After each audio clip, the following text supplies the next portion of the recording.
আসসালামু আলাইকুম। শুরু করছি আমাদের এন্ডোক্রাইন সিস্টেমের 5th লেকচার। এটা ফার্স্ট ইয়ারে 335 নম্বর পেজে রয়েছে। আজকের টপিক হচ্ছে থাইরয়েড হরমোন। থাইরয়েড হরমোন হচ্ছে এন্টেরিয়র পিটুইটারি সিক্রেটরি একটা হরমোন। হরমোনটা সিক্রেশন হয় হাইপোথ্যালামাস থেকে। থাইরয়েড রিলিজিং হরমোন বের হয় হাইপোথ্যালামাস থেকে। সেই thyroid releasing hormone, thyroid tropin releasing হরমোনটা এন্টেরিয়র পিটুইটারিতে এন্টেরিয়র পিটুইটারিতে ইফেক্ট দেয়। এন্টেরিয়র পিটুইটারি থেকে থাইরয়েড স্টিমুলেটিং হরমোন বের হয়। সেই থাইরয়েড স্টিমুলেটিং হরমোন থাইরয়েড গ্ল্যান্ডের যে ফলিকুলার সেল রয়েছে সেই ফলিকুলার সেলের উপর ইফেক্ট দেবে। সেখান থেকে T3 and T4 thyroid hormone secretion হবে। সেই T3 আর T4 হরমোন অর্গানে মেনলি ইফেক্ট দেবে এই T3 T4 হরমোন। তাহলে এক কথায় বলি প্রথম থেকে, যে অ্যান্ড্রোকাইনের হাইপোথ্যালামাস থেকে থাইরয়েড ট্রপিন রিলিজিং হরমোন বের হবে। সেটা এন্টেরিয়র পিটুইটারিতে এসে তার স্টিমুলেশনের কারণে থাইরয়েড স্টিমুলেটিং হরমোন বের হবে। থাইরয়েড স্টিমুলেটিং হরমোন থাইরয়েড গ্ল্যান্ডের ফলিকুলার সেলের উপর ইফেক্ট করবে। সেখান থেকে T3 আর T4 হরমোন সিক্রেশন হবে। যে T3 আর T4 হরমোনটা সিক্রেশন হলো, এটা অ্যান্টেরিয়র পিটুইটারিতে একটা নেগেটিভ ইফেক্ট দিবে। নেগেটিভ ইফেক্ট দেওয়ার কারণে T3 T4 হরমোনের সিক্রেশন যদি বাড়ে, সেটা অ্যান্টেরিয়র পিটুইটারিতে নেগেটিভ ইফেক্ট দিবে। নেগেটিভ ইফেক্টের কারণে থাইরয়েড স্টিমুলেটিং হরমোন কমে যাবে, যার ফলে T3 T4টাও কমে যাবে। এদিকে আবার T3 আর T4 হরমোনটা হাইপোথ্যালামাসের উপরও নেগেটিভ ইফেক্ট দিবে, যার কারণে হাইপোথ্যালামাস থেকে থাইরয়েড ট্রপিন রিলিজিং হরমোন তৈরি করতে পারবে না, যার ফলে আস্তে আস্তে T3 T4টাও কমে যাবে। অন্যদিকে সোমাটোস্টেটিন আর ডোপামিন আর হচ্ছে গ্লুকোকর্টিকয়েড, ওরা হচ্ছে অ্যান্টেরিয়র পিটুইটারিতে নেগেটিভ ইফেক্ট দিবে। এই তিনজন, সোমাটোস্টেটিন, ডোপামিন অ্যান্ড দ্য গ্লুকোকর্টিকয়েড। তাহলে অ্যান্টেরিয়র পিটুইটারিতে নেগেটিভ ইফেক্ট দিলে থাইরয়েড স্টিমুলেটিং হরমোনটাও সিক্রেশন হতে পারবে না, যার ফলে T3 আর হচ্ছে T4 হরমোনটা কমে যাবে।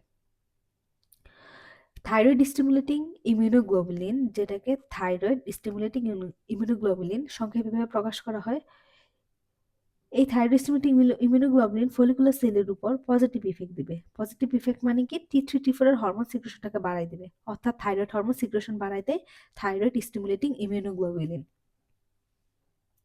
এখন কিছু ইনফরমেশন বলবো, যেটা হচ্ছে ফার্স্ট এডে লিখে নেই, এটা একটু আপনারা বইয়ের সাইডে যে জায়গা থাকবে সেখানে আলাদাভাবে লিখে নিতে পারেন।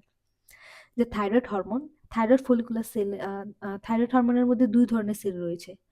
সেলটা আগে আমরা এঁকে দেখাই। প্রথমে একটা লুমেন থাকে, লুমেনের চারদিকে যে সেলগুলো থাকে সেই সেলটার নাম হচ্ছে ফলিকুলার সেল। তাহলে থাইরয়েড গ্ল্যান্ডের মধ্যে যে ফলিকুলার সেলটা থাকে, এই ফলিকুলার সেল থেকে সিক্রেশন হয় T3 আর T4 hormone. T3 T4 hormone হচ্ছে আয়োডিন যুক্ত হরমোন, অর্থাৎ এদের তৈরি হওয়ার জন্য কিন্তু আয়োডিন দরকার হয়। আয়োডিন কন্টেইনিং হরমোন বলা হয়। ফলিকুলার সেল ছাড়াও আরেক ধরনের সেল রয়েছে যাকে বলে প্যারাফলিকুলার সেল। প্যারাফলিকুলার সেল থেকে বের হয় ক্যালসিটোনিন। ক্যালসিটোনিনের কাজ হচ্ছে ক্যালসিয়ামের উপর ইফেক্ট দেয়, ক্যালসিয়ামের সিক্রেশনটাকে কমায় দেয় ক্যালসিটোনিন। তাহলে থাইরয়েড গ্ল্যান্ডের মধ্যে দুই ধরনের সেল থাকে, একজন ফলিকুলার সেল, অন্যজন হচ্ছে প্যারাফলিকুলার সেল। ফলিকুলার সেল থেকে T3 আর T4 বের হবে, প্যারাফলিকুলার সেল থেকে ক্যালসিটোনিন সিক্রেশন হবে। এখন আমরা আসি যে T3 আর T4 হরমোনটা নিয়ে একটু জানি। যে T3 অ্যান্ড T4, T3টা হচ্ছে একটা অ্যাক্টিভ হরমোন, অন্যদিকে T4টা হচ্ছে ইনঅ্যাক্টিভ হরমোন। T3 হরমোনটা স্ট্রং হরমোন, মানে মেনলি যে যা কাজ করার কিন্তু এই T3 হরমোনটাই করে। এর সাথে ওর হাফ লাইফটা কিন্তু কম, T3 এর। এদিকে যে ইনঅ্যাক্টিভ হরমোন T4, তার হাফ লাইফটা কিন্তু বেশি। এই কারণে যদি কোনো হাইপোথাইরয়েডিজমের পেশেন্ট থাকে, হাইপোথাইরয়েডিজমের পেশেন্টের মধ্যে কিন্তু T3 দেওয়া হয় না, কারণ T3 এর হাফ লাইফটা কম।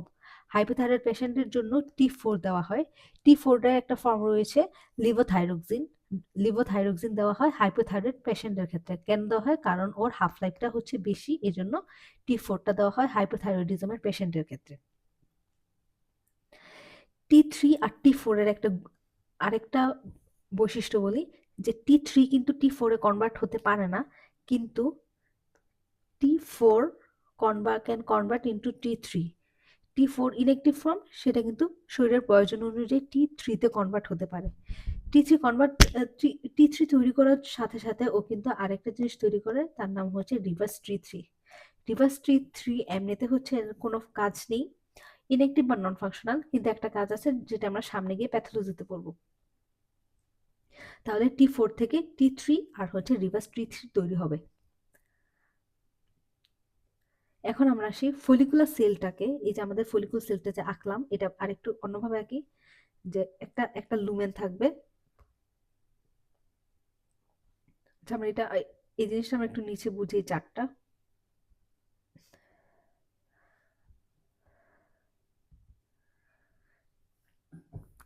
এই চারটা হচ্ছে যে কিভাবে থাইরয়েড হরমোনগুলো তৈরি হয়। প্রথমে আমরা কি একটা লুমেন আঁকলাম, লুমেনের থাইরয়েড গ্ল্যান্ডের ছবি। এটা থাইরয়েড গ্ল্যান্ডের মধ্যে লুমেন রয়েছে, লুমেনের চারদিকে এভাবে ফলিকুলার সেল রয়েছে। একটা ব্লাড ভেসেল যদি এখান দিয়ে যায়, এখান ঠিক তার ফলিকুলার সেলের পাশ দিয়ে একটা ব্লাড ভেসেল গেল। এই চিত্রটাকে যদি আমরা লম্বাভাবে আঁকি, প্রথমে থাকবে লুমেন, তারপরে থাকবে ফলিকুলার সেল, এরপরে থাকবে ব্লাড ভেসেল, ব্লাড ভেসেল পরে থাকবে হচ্ছে পেরিফেরাল টিস্যু। এই যে ফলিকুলার সেল, এটা হচ্ছে এই যে ফলিকুলার লুমেনটা, তারপর আমাদের follicular cell, then blood and then peripheral tissue. আমরা সেই যে কিভাবে থাইরয়েড হরমোনটা তৈরি হয়, প্রথমে আমাদের এই চারটা পার্ট আমরা বুঝলাম যে কোনটা কোন পার্ট। যখন কেউ থাইরয়েড যুক্ত আয়োডিন যুক্ত লবণ খায় বা ব্লাডের মধ্যে যখন আয়োডিন থাকে, সেই আয়োডিনটা একটা ট্রান্সপোর্টার ইউজ করে ব্লাড থেকে, যখন সে ব্লাডে থাকে, সেই ব্লাড থেকে সোডিয়ামের সাহায্যে একটা ট্রান্সপোর্টারের মাধ্যমে ও কিন্তু ভিতরে যাবে। ভিতর মানে ফলিকুলার সেলের ভিতরে যাবে। এটা হচ্ছে আয়োডাইড, আয়োডিনের উপরে কিন্তু মাইনাস ফর্ম আছে, আয়োডাইড। আমরা জানি যে কোনো কিছু সবসময় কি স্টেবল অবস্থায় থাকতে চায়, অর্থাৎ এই যে এই আয়োডিনটা যখন এই যে আয়োডাইড ছিল, ওর মধ্যে অক্সিডেশন হবে, ও তার এই ইলেকট্রনটা ছেড়ে অর্থাৎ একটা স্টেবল ফর্মে আসবে, অর্থাৎ এই আয়োডিনটা তৈরি করবে, I2, মানে আয়োডিনটা তৈরি করবে। তাহলে প্রথমে আয়োডাইডটা সোডিয়ামের সাথে যুক্ত হয়ে সোডিয়ামের মাধ্যমে একটা ট্রান্সপোর্টার দিয়ে ফলিকুলার সেলে ঢুকবে, ফলিকুলার সেলের মধ্যে থেকে অক্সিডেশনের মাধ্যমে সে আয়োডিন তৈরি করবে, আয়োডিন তৈরি করে ও ফলিকুলার লুমেনে গেল। অপেক্ষা করছে একজনের জন্য, সে হচ্ছে আমাদের টাইরোসিন থেকে, টাইরোসিন একটা অ্যামিনো অ্যাসিড যেখান থেকে থাইরোগ্লোবিউলিন তৈরি হবে, থাইরোগ্লোবিউলিনটাও লুমেনে আসলো। তাহলে আয়োডিন যে আগে থেকে আসলো, সেই আয়োডিনের সাথে এই থাইরোগ্লোবিউলিন, এই দুজনের মধ্যে অর্গানিফিকেশন হবে। তাহলে থাইরোগ্লোবিউলিন এর সাথে অর্গানিফিকেশন হওয়ার কারণে মনোয়াইডোটাইরোসিন এন্ড ডাইআইডোটাইরোসিন তৈরি হলো। অর্গানিফিকেশন হওয়ার পরে মনোআয়োডোটাইরোসিন, এই নামের মধ্যে আমরা দেখতে পাচ্ছি যে মনোয়ারটা আছে, মনো মানে কি একটা আয়োডিন, অন্যদিকে এখানে কি ছিল ডাইআইডোটাইরোসিন, ডাই মানে দুই, তাহলে দুইটা আয়োডিন। আমরা যদি এখানে লিখি যে মনো আয়োডো টাইরোসিনের সাথে যদি একটা ডাই আয়োডো টাইরোসিন যুক্ত হয়, এটা বললাম একটা আয়োডিন আছে, এখানে দুইটা আয়োডিন আছে, তাহলে টোটাল আয়োডিন হচ্ছে থ্রি। তাহলে আমাদের এখানে তৈরি হবে T3 তৈরি হলো।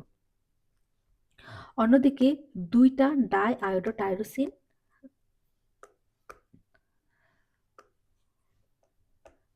একটা ডাই আয়োডো টাইরোসিন প্লাস আরেকটা ডাই আয়োডো টাইরোসিন, ডাইডোটাইরোসিনের জন্য দুইটা করে আয়োডিন থাকে, দুইটা করে আয়োডিন, তাহলে এই দুইজন মিলে তৈরি হলো T4। এই প্রসেসটাই হচ্ছে কাপলিং। এখানে আসি যে কাপলিং এর মাধ্যমে এই যে ডায়োডোটাইরোসিন মনোআয়োডোটাইরোসিন ওরা মিলে T3 তৈরি করলো, T4 তৈরি করলো, আর ওরাও থেকে গেল এই থাইরোগ্লোবুলিনের সাথে। এদের মধ্যে এন্ডোসাইটোসিস হবে, এন্ডো মানে কি ভিতরে, তাহলে ওরা সেলের ভিতরে ঢুকবে, সাইটো মানে সেল, এন্ডো মানে ভিতরে, সাইটো মানে হচ্ছে সেল, নামের মধ্যে রয়েছে। তাহলে এই জিনিসটা থাইরোগ্লোবুলিন সহ T3 T4 ওরা সেলের ভিতর অর্থাৎ ফলিকুলার সেলের ভিতরে ঢুকবে। ঢোকার পরে প্রোটিয়াস নামক একটা এনজাইম ওর উপর ইফেক্ট করবে, T3 T4টা সেখান থেকে ফলিকুলার সেল থেকে বের হয়ে যাবে, আর মনোআয়োডোটাইরোসিন আর ডায়োডোটাইরোসিন কিন্তু সেলের ভিতরে থাকবে। সেলের ভিতরে ওরা কি করবে, যে মনোআয়োডোটাইরোসিন আর ডায়োডোটাইরোসিন ডাইআয়োডিনেজ নামক একটা এনজাইমের মাধ্যমে, ওদের মধ্যে তো আয়োডিন রয়েছে, মনোআয়োডোটাইরোসিন নামের মধ্যে দেখা যাচ্ছে, ওদের মধ্যে যে আয়োডিনটা রয়েছে ডাই আয়োডিনেজের মাধ্যমে আয়োডিনটা আলাদা হয়ে যাবে, আয়োডিনটা আলাদা হয়ে কিন্তু ও আবার সেই সাইকেলে যুক্ত হবে। আর ওদের সাথে তো টাইরোসিন ছিল, সেই টাইরোসিনটা আবারও একইভাবে থাইরোগ্লোবুলিন তৈরি করে, তারা একই কাজটা আবার রিপিট করবে, বাইরে থেকে তো আয়োডিন আসছে, এখান থেকেও আয়োডিনটা আবার ইউজ হবে। অন্যদিকে যে আমরা দেখলাম যে T3 আর T4টা তৈরি হলো, তারা কিন্তু ব্লাডে চলে আসছে। ব্লাডে চলে আসার পর আমরা দেখতে পাচ্ছি যে T4 এর পরিমাণটা কিন্তু T3 থেকে বেশি। T4 কিন্তু কনভার্টেড হতে পারে T3 তে, কিন্তু T3 T4 এ কনভার্ট হতে পারে না। এটা একটু আগে বলেছি। তাহলে T3 টা মেইনলি, যেহেতু এটা অ্যাক্টিভ ফর্ম, T3 টাই কিন্তু মেইনলি ইফেক্ট দিবে। থাইরয়েডাল যে ফাংশনগুলো রয়েছে সেটা T3 দিবে। প্রয়োজন অনুসারে T4 টা 5' ডাইআইওডিনেস নামক এনজাইমের মাধ্যমে একদিকে T3 তৈরি করবে, অন্যদিকে রিভার্স T3 তৈরি করবে। দরকার অনুযায়ী সে T3 তৈরি করবে। কোনো কারণে যদি প্রোপাইল থাইওইউরাসিল আর হচ্ছে বিটা ব্লকার আর গ্লুকোস্টেরয়েডের কারণে কিন্তু 5' ডাইওডিনেসটা ইনহিবিট হয়, তখন কিন্তু T3 আর রিভার্স T3 হওয়াটাকে ইনহিবিট হবে, অর্থাৎ T4 থেকে কনভার্সন হওয়াটা প্রিভেন্ট হবে বা ইনহিবিট হবে। তাহলে পুরো প্রসেসটা যদি আরেকবার বলি, ব্লাডের মধ্যে আয়োডাইড থাকে, সেই আয়োডাইডটা একটা ট্রান্সপোর্টারের মাধ্যমে দিয়ে ফলিকুলার সেলে ঢুকবে। ফলিকুলার সেলে ঢুকার পর সেখানে অর্গানিফিকেশন হবে, অন্যদিকে টাইরোসিন থেকে যে থাইরোগ্লোবুলিনটা ছিল সেই থাইরোগ্লোবুলিনটাও লুমিন আসবে। লুমিনের মধ্যে আয়োডিনের সাথে যুক্ত হয়ে অর্থাৎ অর্গানিফিকেশন হবে, মনোআইডোটাইরোসিন ডায়োডোটাইরোসিন তৈরি হবে। সেখান থেকে কাপলিং এর মাধ্যমে T3 T4 তৈরি হবে, এন্ডোসাইটোসিস হয়ে তারা আবার ফলিকুলার সেলে ব্যাক করবে, প্রোটিয়াসের মাধ্যমে T3 T4 তৈরি হবে, T3 T4 আলাদা হয়ে তারা ব্লাডে চলে যাবে, আর মনোআইডোটাইরোসিন আর ডায়োডোটাইরোসিন ফলিকুলার সেলের মধ্যে থেকে আয়োডিনটাকে আবার ইউজ করবে, আর অন্যদিকে টাইরোসিন তৈরি করে, সেটাও আবার ইউজ হবে থাইরোগ্লোবুলিন হিসেবে।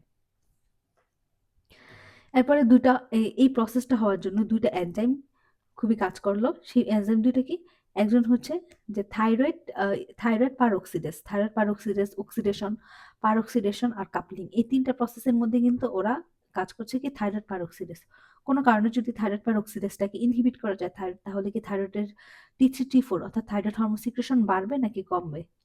যেহেতু এগুলো হচ্ছে মেন এনজাইম গুলো, ওদেরকে যদি আমরা ইনহিবিট করতে পারি, T3 T4 কিন্তু কমে যাবে। ওদের ইনহিবিট করে দুইজন, একজন হচ্ছে প্রোপাইল থাইরয়েডাসিন আর আরেকজন হচ্ছে মিথিমাজল। ওরা থাইরয়েড পারঅক্সিডেসটাকে ইনহিবিট করে, যার কারণে T3 T4 এর সিক্রেশনটা কমে যায়।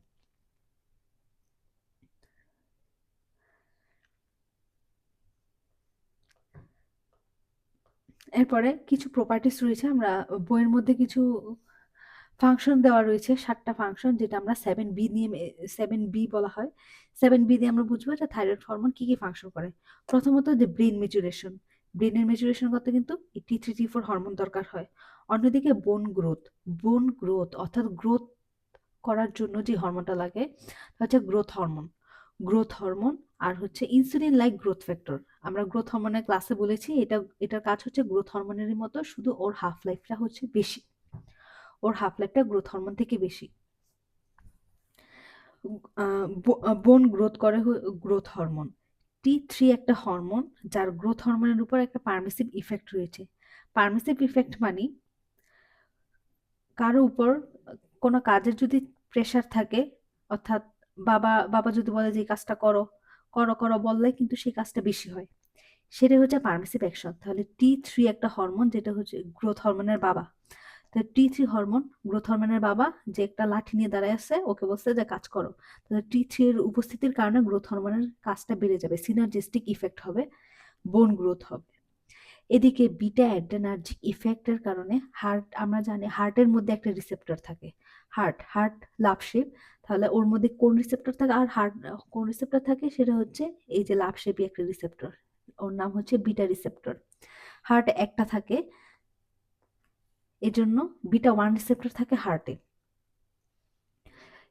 বিটা 1 রিসেপ্টর যখন স্টিমুলেট হয় বা বিটা 1 রিসেপ্টর যখন বাড়ে, তখন cardiac output, heart rate, stock volume, হার্টের কন্ট্রাক্টিলিটি, এই সবগুলো কিন্তু বেড়ে যাবে। এরপরে থাইরোটক্সিকোসিসের সময় এই বিটা রিসেপ্টরের অ্যাক্টিভিটি বেড়ে যায়। বিটা রিসেপ্টর অ্যাক্টিভিটি বেড়ে গেলে এই ক্ষেত্রে বিটা ব্লকার যদি ইউজ করা হয়, সেটা খুবই ভালো ইফেক্ট দেয়, ওর অপোজিট ইফেক্ট দেয়, যার কারণে হার্টের ফোর্স অফ কন্ট্রাকশন এগুলোকে কমাতে কিন্তু হেল্প করবে। এরপরে বেজাল মেটাবলিক রেটটাকে বাড়ায় থাইরয়েড হরমোন, অক্সিজেন কনজাম্পশন বাড়াবে, হার্ট রেট বাড়াবে, বডি টেম্পারেচার বাড়াবে থাইরয়েড হরমোন। ব্লাডের মধ্যে গ্লুকোজের পরিমাণটাকে বাড়াবে, গ্লুকোনিওজেনেসিস, নিও মানে নতুন জিনিস, নতুন, জেনেসিস মানে তৈরি করা, গ্লুকো মানে হচ্ছে গ্লুকোজ, কিন্তু এখানে গ্লুকোনিওজেনেসিস মানে এমন কিছু থেকে গ্লুকোজ তৈরি হচ্ছে যেটা গ্লাইকোজেন নয়, অর্থাৎ প্রোটিন বা লিপিড অন্য কিছু থেকে নতুন গ্লুকোজ তৈরি হচ্ছে।